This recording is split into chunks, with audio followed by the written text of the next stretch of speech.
Bueno, nos encontramos con el padre obispo Chovi. Para mí es un honor, es un placer, es una alegría. Y como se lo dije a él, se lo mencioné a él, se lo menciono también a la audiencia del Cirineo, tengo un cierto miedito de hacerle la nota a Chovi por su formación, por su interés, por lo que representa, etc. Hace tiempo que no le hacía una nota a Chovi, ahora lo tengo acá al lado mío, realmente es una verdadera alegría. Es muy feo que el sentimiento dominante es el miedo, pero bueno, ¿qué va a hacerle? Soy sincero, trato de ser sincero. Bien, Chovi, bueno, hace tiempo que te hice el mano a mano y me acuerdo que en aquel tiempo, cuando vos ya habías asumido como obispo auxiliar de la región, vos venías de Córdoba, comentaste un poco de dónde venía, tu familia, etc. Te encontraste con una realidad acá, en la diócesis, y desafíos por delante. Hoy ya ha pasado un tiempo considerable, creo, te metiste en el corazón de nuestra diócesis, de las ovejas, de cada familia, de cada persona, te has metido en el corazón porque es lo que se escucha, es lo que se ve, es lo que se siente. Seguramente estás ante otra realidad. Contame, contanos. Sí, no, estoy ante la misma realidad a la que conozco más, ¿no? O sea, yo siempre la realidad tiene como muchos pliegos y a medida que uno vive, se mete, ama, va uno desplegándose, pero también se va desplegando la misma realidad. Entonces, lo que podía ser una pastoral más enfocada en algunos servicios eclesiales, dedicarme más a la catequesis, todo aquello, se ha ido como desplegando a otro montón de servicios, ¿no? Y también en el medio una pandemia que no por ser obispo, sino por edad, me encontró en la franja de los que podíamos salir. Entonces tuve que salir mucho a las periferias, a los barrios marginales, a llevar bolsones, esas cosas, con algunos curas más jóvenes, entre ellos Edgardo. Y bueno, eso sin duda me ha marcado la segunda parte de estos años de ser obispo acá, ¿no? El ver la necesidad y la crudeza de algunas necesidades en muchas zonas de Madrid, de Trelew, de Rawson, de la Meseta, de Camarones, de todo, de cada una de las localidades, parajes, qué sé yo, hay que ir a Lagunita o a lugares así y no volver con el corazón conmovido, ¿no? Entonces en eso las canas dicen mucho, pero son canas de preocupaciones resueltas, así que son canas de una vida feliz, absolutamente feliz. Bueno, pero en todo eso que nombraste, seguramente hay lugares donde te encontrás donde hay más necesidades, seguramente. Sí, donde se suman las necesidades, porque muchos de los que escuchan el programa dirán, bueno, pero no solo los pobres están solos, no solo, pero es cierto que a la soledad de todos nosotros se le suman las pobrezas materiales, la marginalidad. Nosotros tenemos situaciones donde la pobreza, al tomar características de marginalidad, también se cargan de violencia, de mucha dificultad, y en algunas zonas de algunas de nuestras ciudades, para no estigmatizar, no voy a decir cuáles, la cosa se está poniendo más espesa. Entonces, eso en la gestión pastoral, no solo mía, sino de los curas, de los consejos pastorales, se va haciendo una preocupación. A mí me ha encantado estos años poder empezar a trabajar por ciudad, ¿no? Entonces poder desplegar los mapas de Madrid, de Trelew, de Rawson, de la Meseta, del camino de Gaiman, de Olawon hasta Las Plumas, te hace la posibilidad de una gestión mucho más clara, ¿no? Bueno, a ver en qué tenemos que ayudar acá, en qué acá, entendiendo que lo social no solamente es llevar un bolsón o procurar alguna necesidad ante la emergencia, ¿no? Es decir, cuánto de una familia donde ya hay 1 o 2 generaciones que no trabajan, hay que poder trabajar porque nosotros entendemos que no hay nada de lo humano que no le toque a la Iglesia como responsabilidad, ¿no? O sea, porque si el Verbo se ha hecho carne, si creemos en Jesús que pasó haciendo el bien, pero dice el Concilio Vaticano, amó con corazón de hombre, todo lo humano le compete. O sea, no hacemos política partidaria cuando ayudamos. Hacemos la búsqueda del bien común, con un trato en general muy cordial y muy receptivo de las instancias político-partidarias, ¿no? También. Hablando de necesidades, ¿cómo estás con el tema de los sacerdotes? ¿Estás cubriendo todas las áreas? ¿Estás bien? ¿Te faltan? No, cuando llenamos un lugar, por ejemplo una parroquia aquí en Madrid, se vacía en otro lado, en este caso María Auxiliadora de Trelew, que estamos sin cura. Y siempre son poquitos, ¿no? Porque uno piensa en la sobreexigencia de los más jóvenes, donde le vamos tirando cada vez más responsabilidades.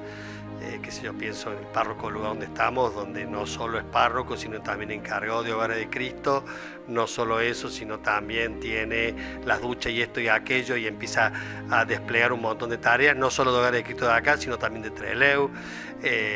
Otro cura joven que no solo tiene esto, sino también tiene Pirámide, está viendo si empieza a ir a Telsen. El otro cura de mediana edad de Madrid no solo tiene su parroquia, sino tiene el movimiento neocatecumenal, tiene el seminario de catequesis, tiene responsabilidades en el sínodo de Roma. Termina siendo todoterreno, cuando no es lo ideal que un cura sea todoterreno, ¿no? Pero la verdad uno está contentísimo con los curas que tenemos, porque son curas que le ponen el cuerpo a cualquier cosa que vayamos decidiendo juntos, ¿no? Jamás me ha pasado proponer una tarea a un sacerdote y que se repliegue o que me diga que no, sino que la asumen con alegría, como un espacio desafiante. Eso es lindísimo. El diaconado permanente, como el tercer grado del sacerdocio, el sacerdocio tiene 3 grados, ¿no? El episcopado, el presbiterado y el diaconado. En el grado del diaconado está más vinculado al servicio de la caridad. Si uno lee Hechos de los Apóstoles, para el servicio de las mesas y la atención de las viudas. Dice así, entendiendo la viuda como esa categoría teológica del Antiguo Testamento, que eran las más pobres de todas, porque no tenían quien las ayudara, ¿no? Entonces tiene que un fuerte subrayado sobre la caridad y sobre algunas cosas en la ayuda sacramental para bautismos, para casamientos, para celebraciones de la palabra, ¿no? En el medio, bueno, está la virtud, es decir, que combinen no solo alrededor del altar, sino poner el pellejo en todo aquello que tiene que ver con la pobreza, con la dificultad entre nosotros, ¿no? Recibieron el ministerio del lectorado. En Corpus Christi reciben el ministerio del acolitado, que se llama. El lectorado los habilita. No es un ministerio que sea exclusivo de los que van a recibir el orden sagrado, ni el lectorado ni el acolitado, son ministerios laicales todavía. El lectorado los habilita para todo aquello que tiene que ver con la interpretación de la palabra de Dios, y el acolitado con todo aquello que tiene que ver con el servicio al altar, ¿no? Entonces, ahora en Corpus reciben el acolitado, lo reciben a las 4 de la tarde, en las vísperas de Corpus, o sea, el sábado a la tarde, en María Auxiliadora de Trelew a las 16 horas, reciben el acolitado.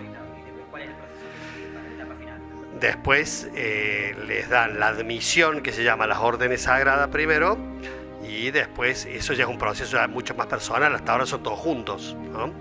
De ahí en más el paso lo dan solos, y el paso que dan solos le dan también tiene que ver con un discernimiento de sus párrocos, de la escuela de diaconado, del obispo. Entonces es un proceso que ya empieza a ser diferenciado, no son todos juntos. ¿Qué formación tenés, Joey? No te conocemos, esa parte tuya. No, yo he tenido la formación habitual, o sea, yo entré un poquitito más grande porque estudié arquitectura y me quedan 5 materias para recibirme. Y ¿qué? ¿Vas a seguir estudiando? No, ya pasó. ¿Cuántos años han pasado? 35, no, 30 años. 30 años han pasado. 30, un poquito más. No, 30 años desde que dejé, está bien, justo 30 años desde que dejé la facultad. Y no, ha cambiado absolutamente el esquema. Yo no hice nada en computadora, por ejemplo, ¿no? Todos los diseños eran en tablero, en papel vegetal y con Rotring, y no había nada.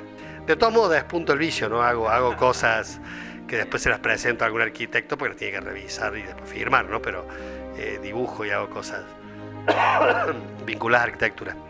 Hice el proceso habitual del seminario, que son los 7 años de estudios que te hacen profesor de filosofía y de teología. Rendí el examen complexivo que se llama ante la Universidad Católica Argentina, que es un examen de habilitación al título superior. Y después rendí todas las materias de una licenciatura, la licenciatura en Sagrada Escritura. Hice todo el trabajo final y me quedó el último capítulo y no lo terminé porque se me murieron 3 directores de tesis, seguiditos. Sobre todo, ¿En Córdoba? Sí, estudié estando en una parroquia, estaba en Río Ceballos, en Córdoba, me iba los lunes a la noche, me mandaron a estudiar, no elegí estudiar, me mandó el obispo a estudiar. Me mandaba siendo párroco, me mandó los lunes a la noche, me subía a un colectivo, semicama, viajaba toda la noche a Buenos Aires, me bajaba en Puente Saavedra, escucho y todavía me causa terror, me bajaba, me iba a la facultad a las 6:30 de la mañana, estaba todo el martes estudiando en la facultad, por la tarde tenía griego, unas religiosas del huerto me recibían ahí cerquita de la facultad, dormía ahí, el miércoles iba todo el día a clase, tenía a la tarde hebreo, y después de hebreo me subía a un colectivo y viajaba toda la noche. Así que tenía 2 noches de colectivo por semana, y cuando llegaba el jueves a la mañana daba clases en Córdoba primero y después me iba a la parroquia. Así que, y una parroquia tenía 15 comunidades eclesiales de base. Así que fue muy, muy duro ese tiempo. Eso ha sido la parte académica de mis estudios. Me encanta la Biblia, le he dedicado desde los 30 años en adelante mucho estudio personal, ¿no? Y después he hecho un plan de estudio. Es lindo hacer un plan de estudio de algo, ya sea de Biblia, de espiritualidad, de dogmática. Yo me hice mi plan de estudio, hice 10 años de estudios de Marcos, en que estudié todo lo que se llama el status question y el estado de la cuestión del Evangelio. Marcos para mí es mi amigo. ¿Es tu amigo? Es Marcos. Marcos es mi amigo y lo estudié 10 años. En esa misma línea que hablás de amistad y mencionás a los apóstoles, ¿no? ¿Cómo te llevas con María? Con María me llevo muy bien desde una devoción mucho más simple o tierna que la de estudio. No he estudiado tanto sobre el misterio de María, ¿no? Me llevo mejor con las advocaciones que tienen una raíz bíblica, ¿no? Para mí la devoción y la imagen y a donde llego y voy siempre es la Dolorosa, ¿no? La Virgen de los Dolores es para mí el lugar donde me encuentro, ¿no? Que nace del texto de Juan, ¿no? Del final del Evangelio de Juan, donde dice: estaba la madre firmemente de pie al lado de la cruz, ¿no? Y cuando usa el firmemente, usa un verbo con una preposición griega, que nosotros hemos respetado esa raíz, que es la S al lado de la T. La S al lado de la T en griego significa lo agudo. Nosotros de ahí viene estaca, por ejemplo. La estaca, entonces el verbo aiste, que no oíste mí, que tiene que ver con estar firmemente, lo que está diciendo es que María estaba estaqueada al pie de la cruz, no le iba a correr nadie, ¿no? Por ahí esa mirada más ñoña o romántica que tenemos de una virgen desparramada llorando o agarrada por Juan, no es lo que relata el evangelista, ¿no? Una mujer de unos 48, 50 años que no le iba a mover nada ni nadie al lado del dolor de su hijo, ¿no? Estaba ahí firmemente de pie. Me gusta más ese perfil de virgen, ¿no? Que grita que Dios de arriba del trono a los poderosos y enaltece a los humildes, ¿no? Don Elder Cámara, un obispo brasilero, solía decir: ¿por qué si yo digo que Dios privilegia a los pobres y de arriba a los poderosos, me dicen comunista, si la primera que lo dijo fue la Virgen? Que en el Magnífica, hoy el reportaje me lo está haciendo el 31 de mayo, que es el día de la visitación de la Virgen a su prima Santa Isabel. Hemos rezado en la misa este texto, ¿no? El Magnífica, que dice: de arriba del trono a los poderosos y enaltece a los humildes. A los hambrientos los colma de bienes y a los ricos los despide con las manos vacías. No tiene nada de una mujer ñoña tipo Heidi con su canastita. Esa María no solo me capta el corazón, sino que me dice que es una veta, una puerta que el feminismo debería abrir, ¿no? Debería poder mirar desde ahí todos sus reclamos y sus reivindicaciones lógicas, pero encontré iluminación ahí, ¿no? En María y en otras mujeres del Nuevo Testamento. Me gusta mucho el tema de de una lectura feminista de la palabra de Dios que la Iglesia habilita cuando Ratzinger era el prefecto de la doctrina de la fe. Escribe un documento de la Iglesia que se llama La interpretación de la Biblia en la vida de la Iglesia, y donde habilita el acercamiento feminista, que se llama, ¿no? Que es mirar los personajes femeninos, pero también otros textos desde una postura, no desde la ideología feminista, sino desde la corriente feminista, que es válida, que es aceptada por la Iglesia. Mencionaste mujer, mencionaste esa clase de mujer refiriéndote a María, madre. ¿La palabra madre te hace más ruido, menos ruido? Es una dimensión de María, la maternidad, que no la agota, ¿no? O sea, a mí siempre me ha hecho ruido, no en María, sino en la mujer de todos los días, la definición desde la maternidad solamente, ¿no? O sea, si bien es esencial a la mujer la dimensión materna, aunque no vaya a parir nadie nunca, es esencial a la mujer, no la agota, o al menos no la agota en el estereotipo patriarcal de lo que significa la maternidad, ¿no? O sea, una mujer que es maternal es tierna con los chicos porque cambia pañales, lava los platos o la ropa. Eso no la hace maternal, ¿no? Entonces, en esa dimensión me parece que muchas veces hemos reducido la maternidad de la Virgen y de las mujeres a esas cosas que son claramente estructuradas desde un esquema patriarcal, ¿no? Bien, recién hablamos de los diáconos, hablamos de los curas también y de las necesidades en esa línea, ¿no? Tenemos a los seminaristas que más conocemos acá, por lo menos en la región, estoy hablando de Nata y de Nico. ¿Cómo va ese proceso? ¿Cómo están ellos? Bueno, Natanael ya no es seminarista, es un diácono ordenado, ¿cierto? Y camino al sacerdocio. Son 4, no son 2. Está bien, 2 que conocemos más acá en la región. Claro, no, pero los 4 son de la región.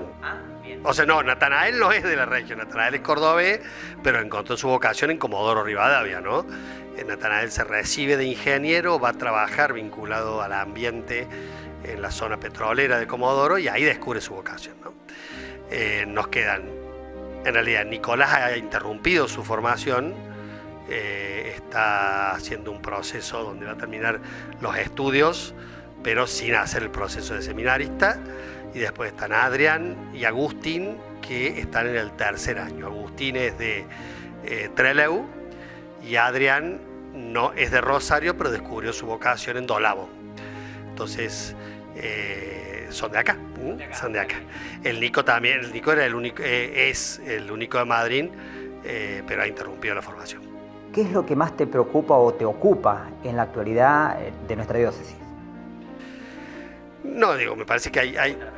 No, sí, digo, no es tan importante lo que me ocupe a mí como lo que ha marcado nuestro sínodo diocesano como las grandes líneas a trabajar durante este tiempo, ¿no? Que tiene que ver con familia y jóvenes, ciudadanía y barrio, como 2 puntales muy fuertes, después lo ministerial y lo catequesis, que vendría a ser el mundo de los pobres, la preocupación por una vida digna, por la transformación de las situaciones. Nosotros estamos teniendo proyectos muy lindos vinculados al educativo, que sin duda hace ya 2 o 3 meses los obispos de Chubut escribimos una nota que se llamaba La tragedia educativa, y entonces en eso le hemos puesto muchas ganas, y de paso la colecta de Cáritas anual tiene en el ámbito diocesano ese objetivo, es decir, lo que recaudemos va a ir para los espacios educativos, que son mucho más que un apoyo escolar, ¿no? Tiene que ver con volver a generar procesos de alfabetización, porque los chicos han perdido esa dimensión, la capacidad de estudiar, bueno, un montón de cosas. Eso es una preocupación muy grande.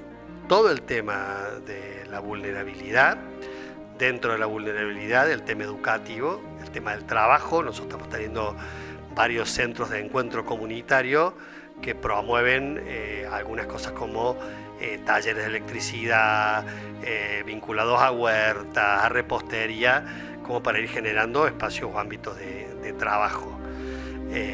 Y después, dentro del tema de las vulnerabilidades, nuestros preadolescentes, adolescentes y jóvenes, con el tema de los consumos problemáticos, ¿no? En primer lugar, subrayado el del alcohol, y después los otros que de ahí se suceden, que son la marihuana, la cocaína, algunas sustancias o medicamentos, bueno, todo eso que es una bomba de tiempo en nuestra sociedad y que están presentes en todos los niveles sociales entre nosotros. En lo social también el tema de la mujer, de la violencia de género, de la mujer sola, también es una preocupación para nuestros barrios. Eso es vinculado al tema de la vulnerabilidad y pobreza. De lo ministerial y catequesis, también una preocupación por la formación sistemática, ¿no? Por ahí estamos tan lejos de los centros de formación que en el tiempo de pandemia hemos visto una sed de formación y se ha abierto un mundo a través de lo virtual que vemos nuestra gente anotándose en infinidad de cursos. Queremos de a poquito ir ordenando eso para que no sean cursos que no tienen nada que ver después con la vida pastoral, sino que tienen raíz en la vida pastoral, ¿no? Hay gente en este momento que está haciendo diplomaturas en Biblia, hay otros que están haciendo diplomaturas en liturgia. Nosotros tenemos una gran carencia de estudios litúrgicos.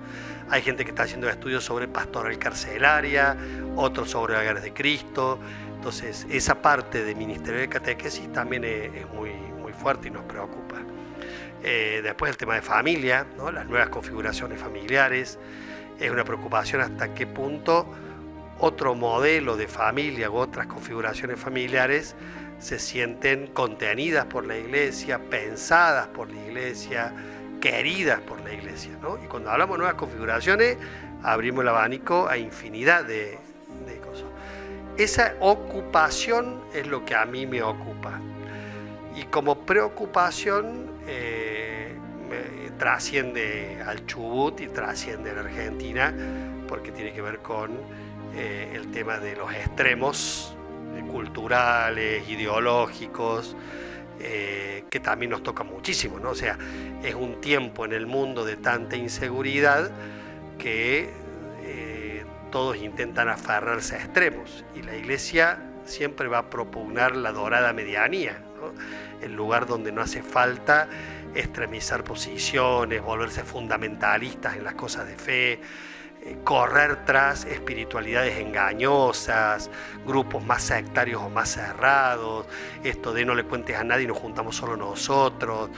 Todo ese tipo de cosas me preocupa muy mucho, porque me parece que a medida que sos más minoría, aparecen más esas seguridades que nacen de no aguantarse lo de Jesús, ¿no? Que vayan a los confines de la tierra, ir a los confines, ir a los cruces de camino donde no hay nada para agarrarme, y ese es el mandato. Entonces, ante ese mandato me preocupa, junto con el Santo Padre, estas posiciones muchas veces más extremas en estos temas religiosos, que expresan también ideologías, ¿no?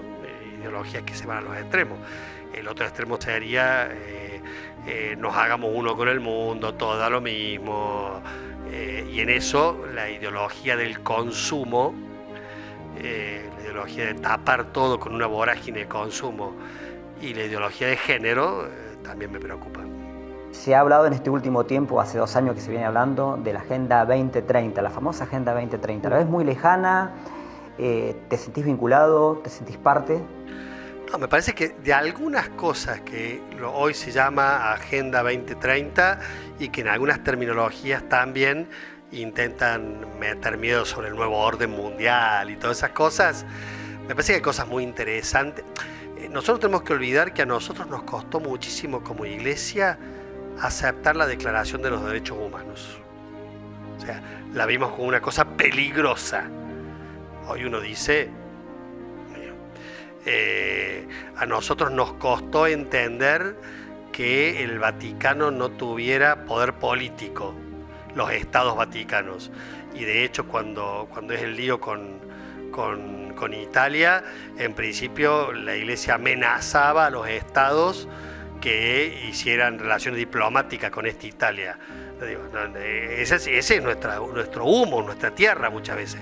Entonces cuando empiezan con todo esto del nuevo orden y todo lo demás, me parece a mí que nunca las cosas que vienen de Dios nos generan miedo. El miedo no es de Dios, nunca. La parresía es de Dios, la fortaleza, la capacidad de enfrentar con un corazón abierto los desafíos.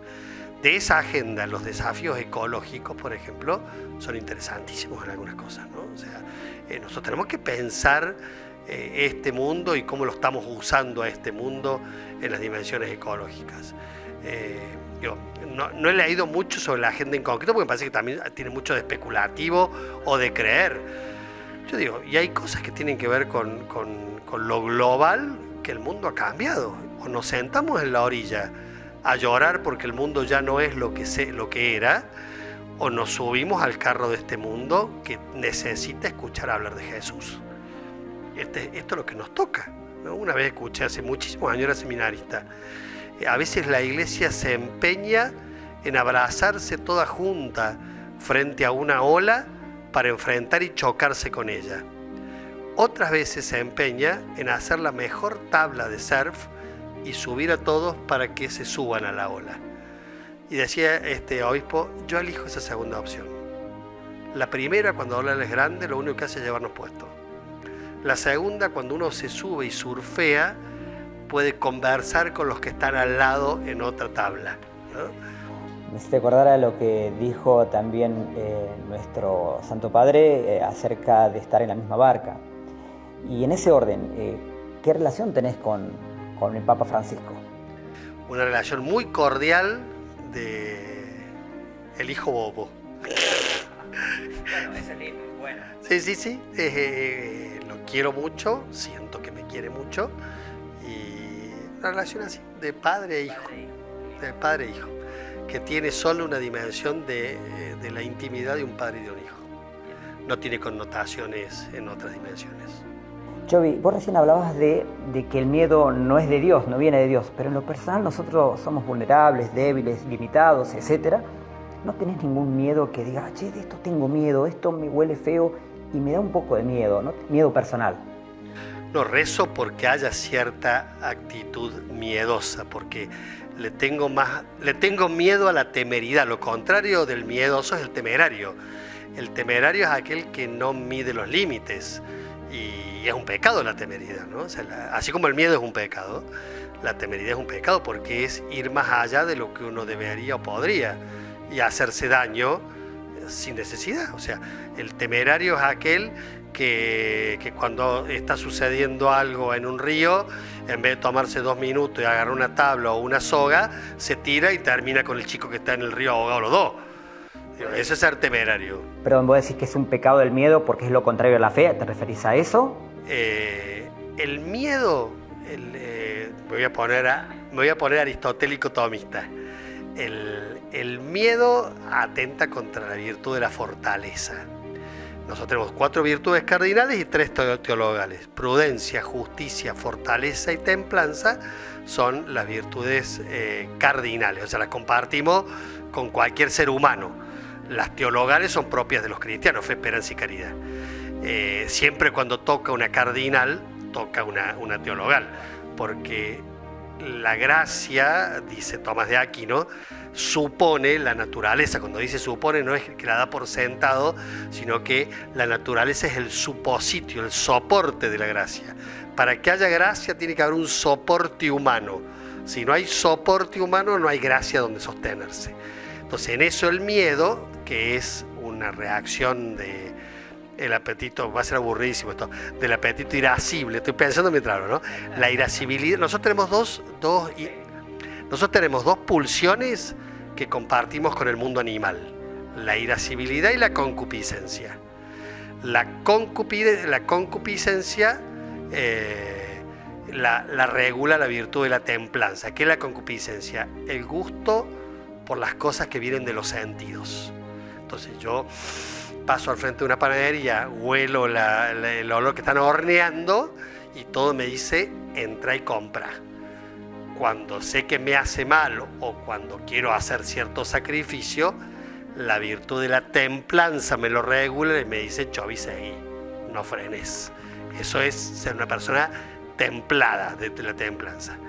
El apetito irascible, que es ante el peligro reaccionar, no ante el gusto. La concupiscencia, ante el gusto reacciono, ante el peligro, ¿cómo reacciono? La irascibilidad, que es el otro apetito natural que compartimos con el mundo animal, me dice, yo reacciono con ira y no es mala esa ira. Aristóteles y Tomás de Aquino dirán, es cuando yo considero que lo que me están haciendo es vencible, lo puedo vencer, me enojo y lo venzo. Es decir, si yo le pego a Dante ahora y Dante reacciona y me empuja, es una reacción natural, animal, pero que dice, yo lo puedo correr a este. Es vencible aquel que me está haciendo el mal. El miedo es cuando que considero como un mal que se me viene encima, no es vencible, entonces huyo. Es natural y está bien, no es pecado ese miedo es natural. La tristeza es cuando al mal presente lo considero invencible, no tengo nada para hacer, bajo los brazos, atentar contra la virtud de la esperanza. El miedo a las cosas espirituales, no a las cosas materiales. El miedo no es onzo. Si yo tengo a alguien que me persigue, tengo que salir corriendo. O si hay una relación que es tóxica, algo me dice, andate. Ese miedo es bueno y es sano. El miedo teológico, que es malo, es el miedo que yo digo, con esto Dios no va a poder. ¿Con qué no va a poder Dios? ¿No va a poder con un proceso cultural? Ha podido con todo. No hemos cargado a cuanto proceso cultural ha querido acabar con el Evangelio de Jesucristo y con el reino. Con cualquiera. Digo, que yo tenga miedo personal a ser tentado y terminar yo yéndome del proyecto de Jesús, bueno, ese miedo es válido. Pero creer que algo va a poder con el proyecto de Jesús, nada puede con el proyecto de Jesús. La persona que dice, estábamos mejor antes que ahora, no referida a este país, a la economía, sino a lo religioso, es una herejía. Cada día que pasa el reino crece. La semilla del reino, sea que se levante, sea que duerma, sea que mire, sea que no mire, la semilla crece. Recién dijiste de que de alguna manera también te sentís acompañado por los sacerdotes, o sea, y por las comunidades también de la misma manera. Bien.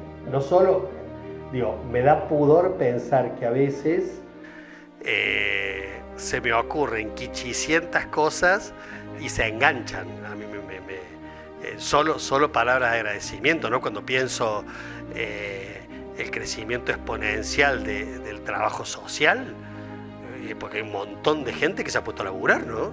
Y eso es fantástico. O sea,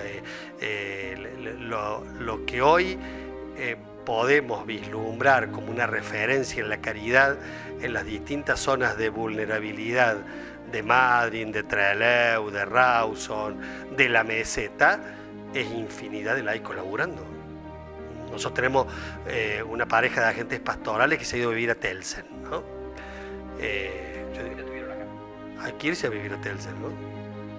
Y viniendo de un lugar cómodo, confortable. Nosotros tenemos gente que todos los sábados, profesionales con sus hijos, suben a Perón al fondo a las bardas y laburan todos sus sábados a la mañana. Tenemos gente que en el Pujol, allá en alta tensión, laburan sistemáticamente. Tenemos gente que labura en Corradi, en el INTA, en Nueva Costanera, en 800 lugares de Trelew, que lo hacen sistemáticamente. Entonces, eso todo laico, todos laicos, ¿no? Es un laburo y una gana y una pasión y una renuncia a tiempos propios admirable. A veces me pasa que cuando cargo de responsabilidades a curas o a laicos, esto de quemar procesos y quemar personas, ¿no? O sea, le di una tarea de coordinación a un cura o a un laico, lo que me carga la conciencia es con un laico, y de pronto que me llame 100 veces para una solución y yo diga, lo tiene que solucionar solo y lo va a solucionar solo. Eso por ahí pesa en la conciencia. Y después lo manejo con normalidad. Con esta normalidad, cuando los mensajes tienen que ver con lo sensible o afectivo, los pongo en el mismo lugar que la pongo a mi mamá o a mis hermanos, que se pasan 5 días sin que le conteste una llamada. Para que entiendan, bueno, el teléfono le daría para grabar, para que escuche algunas grabaciones de mi madre. Hace 4 días que no me contestas, no sé si estás vivo o muerto, me pone. Chovi, viene Pentecostés, ya como para despedirnos y para liberarlo a Chovi. Ha estado bastante tiempo con el Cirineo, está bueno esto. no me puedo jorobar por 4 años más. Bien, ¿algún mensaje que quiera darle a la comunidad? ¿Alguna reflexión? Sí, yo digo, en la conexión esto entre a la Ascensión y Pentecostés, ¿no? Que tiene que ver con esto de esa iglesia primitiva, esta semana que estamos viviendo, clama por el Espíritu desde una experiencia sensible, que es aquel al que le podía preguntar todo el tiempo todo, y aquel atrás del cual me ponía físicamente, o sea, los apóstoles cuando pasaban algo se ponían atrás de Jesús, o le decían que estaban comiendo, che Jesús, ¿qué hacemos con esto, con aquello? Y le contestaba inmediatamente. Ese se les ha ido de la presencia física cotidiana.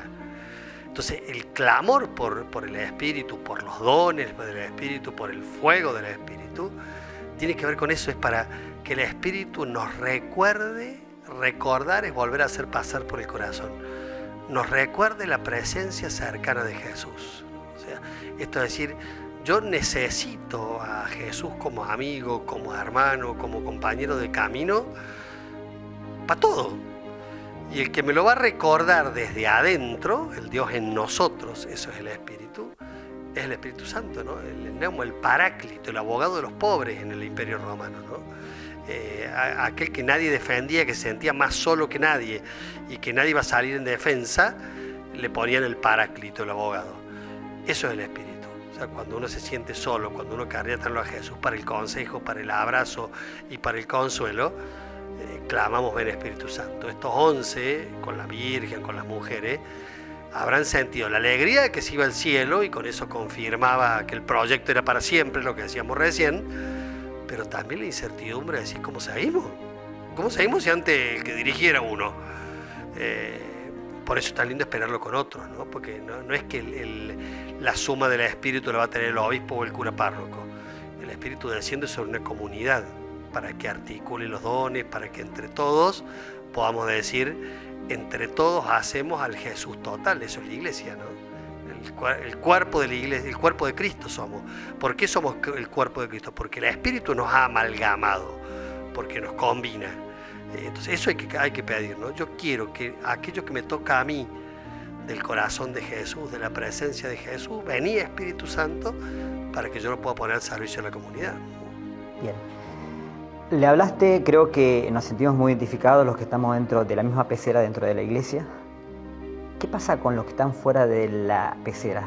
Los que están afuera, los bautizados, católicos, que están del otro lado de la reja, que nos miran de la vereda de enfrente, y que a lo mejor no encuentran una conexión con la iglesia. ¿Qué le decís a ellos? ¿O qué le podemos decir? Sí, me encantaría que en este tiempo, que no corresponde con el mío, sino que es anterior también, hemos roto la pecera.